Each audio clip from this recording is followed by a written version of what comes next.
You should have thought twice before mocking your own father's employee's son. Imagine a courtroom so silent. You could hear a heartbeat.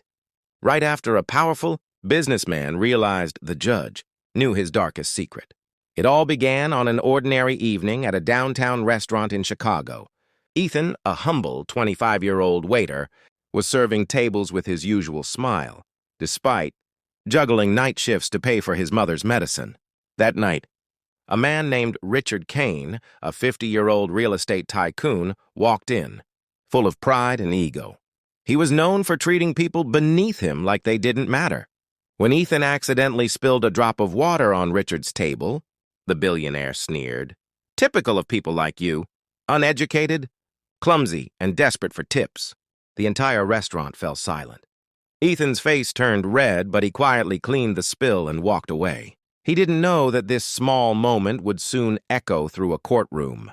A week later, Richard was sued for fraudulent land deals that affected dozens of families, including Ethan's late father, who had lost everything years ago because of him. When the trial began, Ethan worked as a server for the courthouse cafeteria. Fate had brought him there. One day, while delivering coffee to the courtroom, the judge noticed him. The judge, an older man with kind eyes, asked softly, "Son, what's your name?" "Ethan Miller, sir," he replied. The judge froze. That name, Miller, was familiar.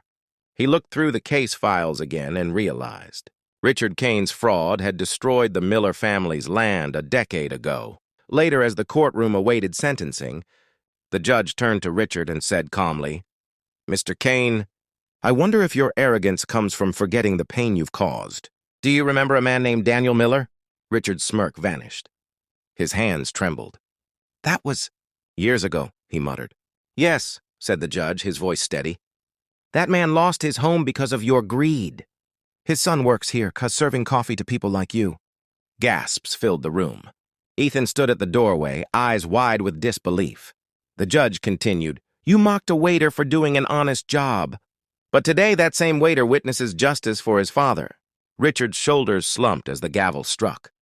The verdict was guilty. Ethan didn't celebrate. He simply walked out, head held high. Sometimes the world doesn't need revenge, just truth revealed at the right moment. And that's why we should never judge someone by their uniform, because respect costs nothing, but losing it can cost everything. And if this story touched your heart, don't forget to like, subscribe, and share it with someone who believes in karma and kindness.